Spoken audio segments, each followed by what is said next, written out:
we'll start out with Andy Schuler, and I'll have you first talk to our general audience out there and tell them something about your background and how that's prepared you to be on your city council. Sure. First, I'd like to say thank you for having us. Oh, I really thank you. respect what you do here. Maybe if I end up winning, I'll be more encouraged to get another show going. Right, that'd A be late good. night with Andy Schuler show. Right. A good way to communicate with voters. It would work. Right. Yeah, it could be a call-in show maybe. Yeah. You know. I'm Andy Schuler. My friends call me Andy or Schuler. Mm-hmm. I I was born and raised in Golden Valley. Oh, I lived in my parents' first house for the first 5 years of my life. That was off Lilac Drive. uh-huh. And then we moved to Knowles Street, where I lived for until about 14 years. And then we moved to Plymouth. And then I recently bought my own house in Golden Valley. And came back to Golden Valley. Yep, I really like it here. It's near the city, and it's got a lot of greenery. You know, I'd like to preserve that as much as possible. Okay. That's one of the main reasons why I moved here. And obviously, you know, I spent my wonder years here, so it's Right. nostalgic and all that. One thing that kind of motivates me to be on city council is when we did move off of Lilac Drive, it was against our will. I don't know who was on the council at the time. I was Right. only 5, but somebody decided they should vote to put in an office building there. Oh. And in my opinion, it's kind of awkwardly, even to this day, within a residential, otherwise Right. neighborhood. And my folks were very, humble about it. Yeah. But I always felt like it kind of like a little perturbing. Right. Might have been part of the reason why they even eventually decided to leave the city. Oh, yeah, could be. They wanted to stay until we, finish school and stuff, and then move so that we're not transporting while we're young. Right. So one of my main goals, if elected, is to prevent that kind of thing from happening. There's a lot of worry too about development occurring. Oh, right. People losing their homes, and Right. I feel like that hits home close. So no pun intended. Right. But that was a little bit of a tangent there, but trying to just explain Oh, why I'm yeah, here. and that's what we want people to hear about, why you're running and how it's preparing you for what you're looking forward to doing in the future. Yeah, and I think it would have been real nice if somebody had came and visited us back then. And I feel like that's the kind of thing I'd like to do, is if someone's home or neighborhood is being impacted by whatever development, Right. I'd like to go there personally and knock on doors and ask people how they feel about everything, and just face to face. Gather more input. Yeah, get the feel for the neighborhood and how they feel about what's going on. One of the issues I highlighted was the blue line extension and the stations being placed or planned. Right. I ran 2 years ago, and you had me on too. Right. And I kind of went in like gung ho with all these, bleeding heart, liberal, ultra progressive, green agendas, right? And I realized that I'll save that for when I run for Senate. Okay. But for City Council, I learned a lot doing this kind of thing, way more than I would have Yeah, you do. in school or in its real life experience. Definitely. And I always thought I was a good listener, but I was glad I didn't win last time, because I learned that I wasn't listening enough. And I feel like that's now almost all I have to do. Right. The city will do, there's a lot of opinions out there. Oh, and if you definitely. just pick up on what people are trying to say, you can make people a little more happy. So with the blue line stations, I was really trying hard to kind of make everyone happy last time. Right. Like, right. we don't want a parking lot. We can have maybe a park and ride type of thing.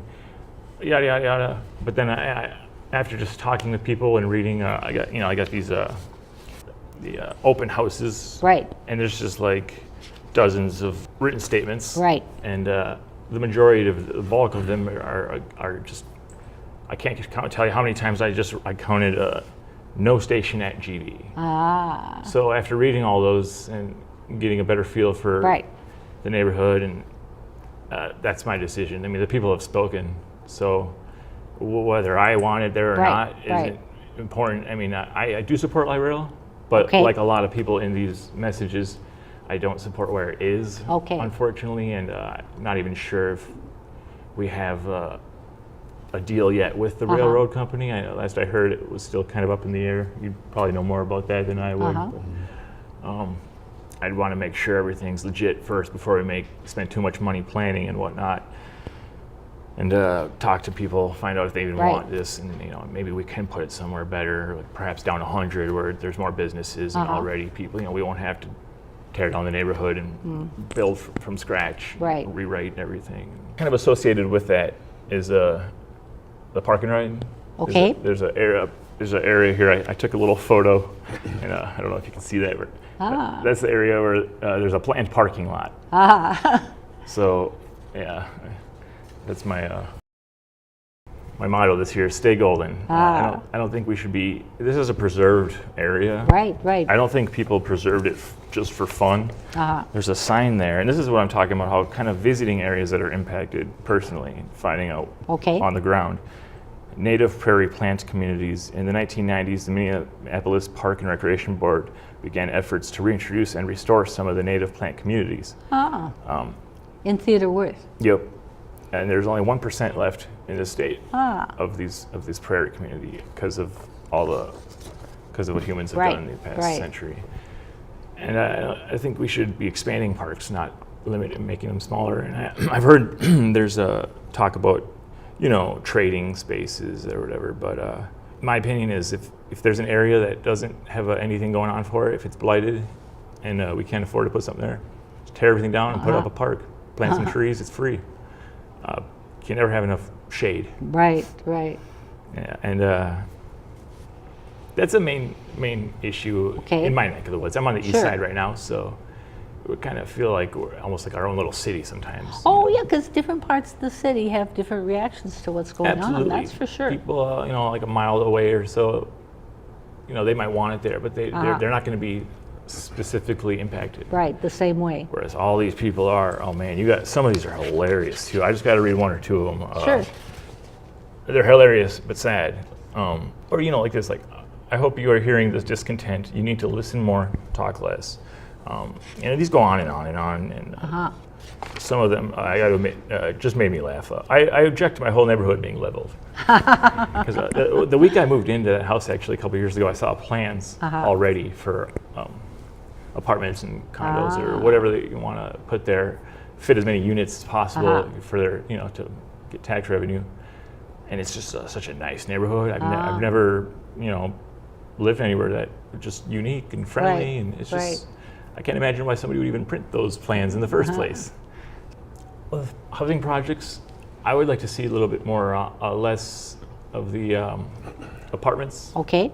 That seems to be a huge thing. Right now, everywhere. Right. Yeah, every city is doing it, and they're using the tax increment financing, which is kind of a controversial thing, depending how you look at it. It can be, right.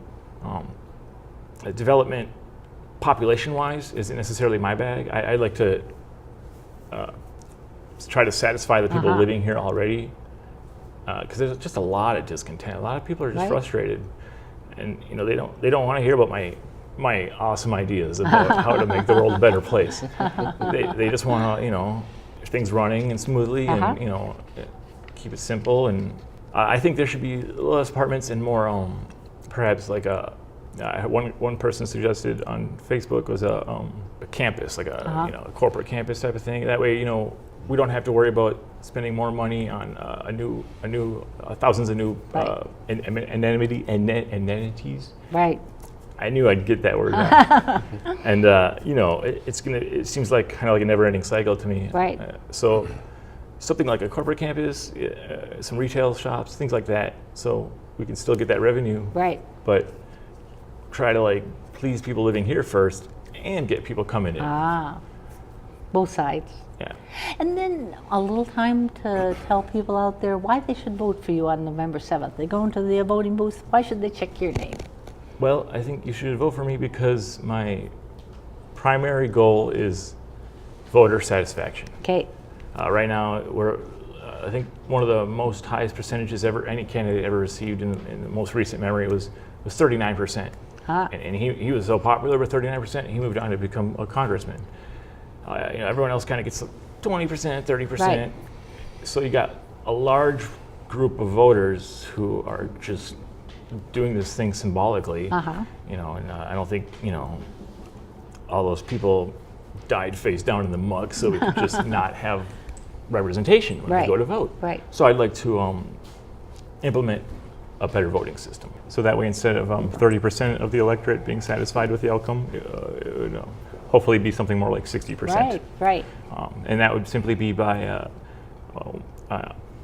taking away the limit of options of people you can vote Right, for. So now right. you can vote for whoever you would like, and there's a good chance one of them will get elected, and it'll eliminate vote splitting. And Uh-huh. it's more democratic. It gives the voter freedom, and it's proportional because then Uh-huh. it takes every instead of just saying, oh, this guy got the most votes, it takes every combination Right. of seats and takes the one that the most voters are satisfied with.